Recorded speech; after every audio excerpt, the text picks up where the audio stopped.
En temps anciens, Marc Aurèle, considéré comme l'homme le plus puissant du monde, s'engagea dans la quête de la vertu.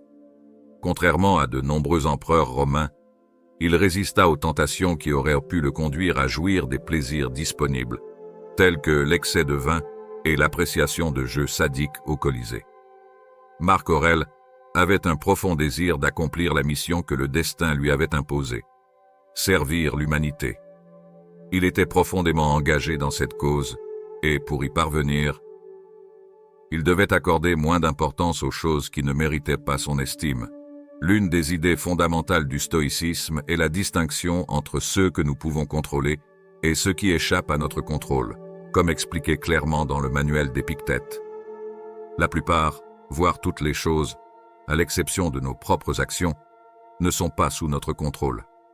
Cela signifie que nous devons accepter le monde, mais les stoïciens croyaient que nous devions être réalistes concernant notre influence limitée sur ces questions. Nous nous imposons un fardeau inutile lorsque nous ne le faisons pas. Lorsque la vie nous blesse, c'est souvent parce que nous nous soucions de choses sur lesquelles nous n'avons aucun contrôle, les laissant nous dominer et nous manipuler comme des marionnettes. Par conséquent, nous blâmons souvent les manipulateurs de nos ficelles quand, en réalité, nous les laissons faire. En cessant de nous en soucier, nous perdons leur emprise sur nous et trouvons la tranquillité. Pour Marc Aurèle, la capacité de ne pas être perturbé par des questions hors de son contrôle était cruciale pour faire face aux innombrables responsabilités et défis de son rôle d'empereur. Il pouvait se concentrer sur la tâche qu'il croyait avoir reçue des dieux.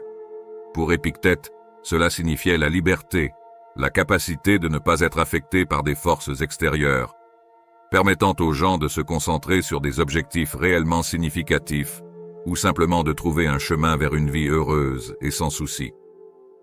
Lorsque la vie nous fait du mal, il est important de se demander quelles choses nous devons cesser de nous soucier et comment le faire. Cette vidéo est une exploration et une interprétation libre de la philosophie de Marc Aurèle sur la façon de se soucier moins des choses qui ne méritent pas notre estime, comme décrit dans ses méditations.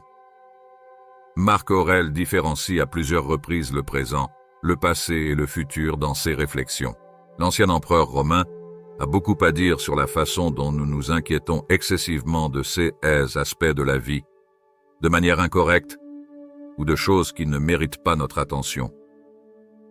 En termes de clarté et de structure, commençant par le futur, comme le disait Cnaeus Sénèque, nous souffrons plus dans notre imagination que dans la réalité de nos vies.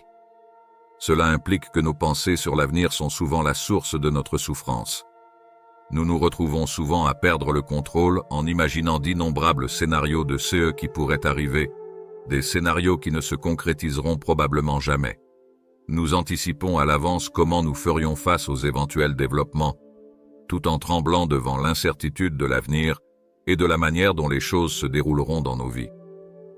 Dans certains cas, ce que nous avons prévu se réalise, mais dans de nombreux autres, le destin nous surprend avec des événements que nous n'aurions pas pu prévoir, qu'ils soient meilleurs ou pires. Par exemple, nous pouvons passer des années à nous préparer à une retraite bien méritée qui ne se déroule pas comme prévu, ou nous pouvons être confrontés au diagnostic d'un cancer mortel qui ne nous donne que quelques mois à vivre. La possibilité de tels événements futurs nous pousse à nous inquiéter constamment du meilleur ou du pire qui pourrait arriver. Et si la Troisième Guerre mondiale éclatait? Et si nous perdions tout notre argent?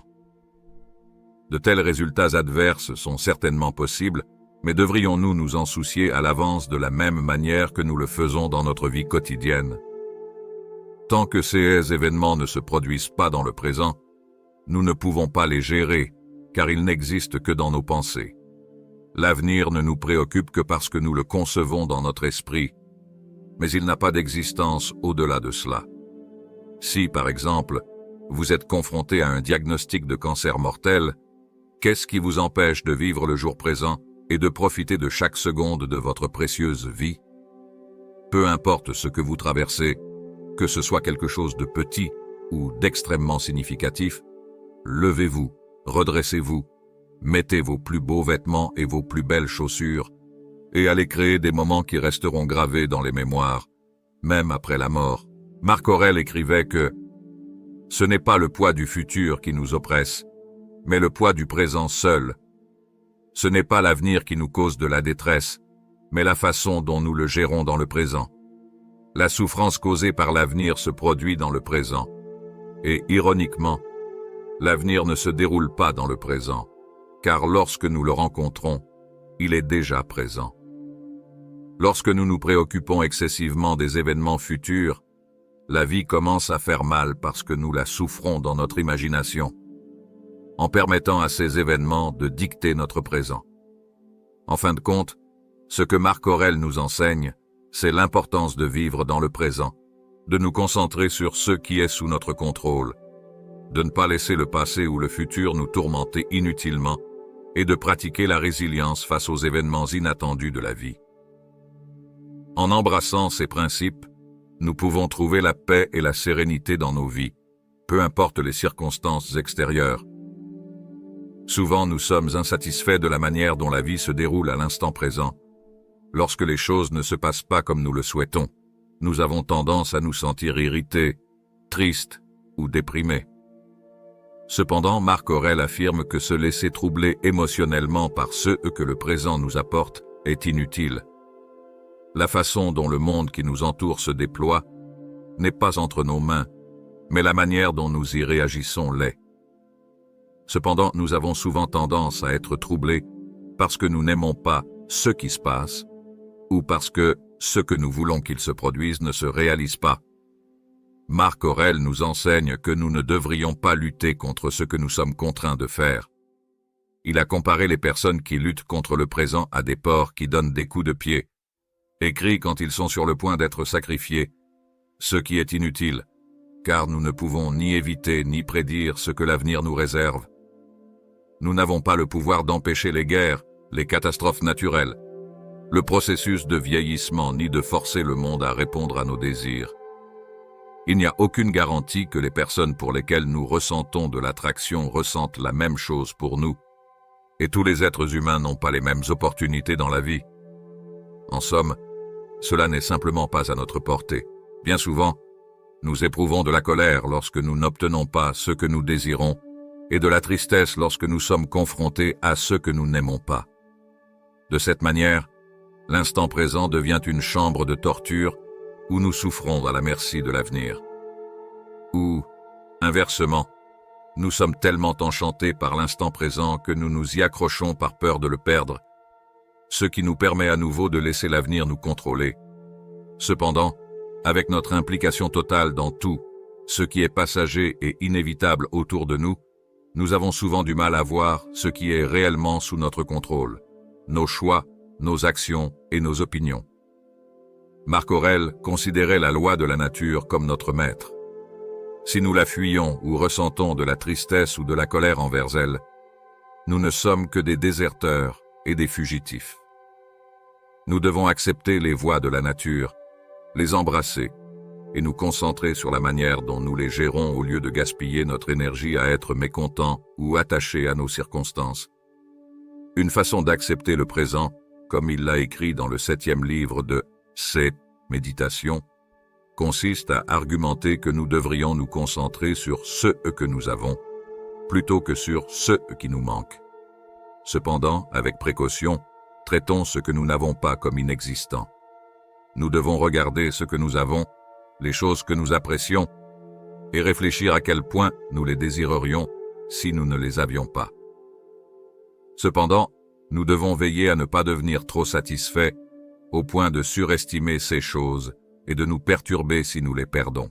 Accepter les circonstances peut être difficile, surtout lorsque nous sommes confrontés à des difficultés importantes. Cependant, pour Marc Aurèle, l'adversité et les problèmes de la vie ne sont pas une excuse pour mal se comporter. Il soutient que c'est une opportunité pour pratiquer la vertu, c'est-à-dire appliquer la philosophie stoïcienne à notre vie. L'art de vivre ne dépend pas de la grandeur et de la fortune de nos circonstances extérieures, car elles sont instables, fragiles et changeantes. Cela concerne la manière dont nous faisons face aux événements que nous rencontrons, et c'est là où nous devons porter notre attention. Par conséquent, le message est clair. Concentrez-vous sur le présent, sur ce qui est à votre portée, et cherchez à initier le changement par quelque chose que vous pouvez faire. Ne regardez pas les autres. Ne regardez pas vers l'avenir. Ne regardez pas le passé. Regardez ce qui est devant vous et commencez. J'espère que vous atteindrez les résultats positifs que vous souhaitez pour votre vie. N'oubliez pas que la motivation peut fléchir, mais persévérez et maintenez la constance dans tout ce que vous faites. Merci d'avoir regardé la vidéo jusqu'au bout. N'oubliez pas de liker la vidéo et de vous abonner à la chaîne si ce contenu vous a été bénéfique. Je mettrai ici deux vidéos que vous pourriez vouloir regarder. À la prochaine vidéo.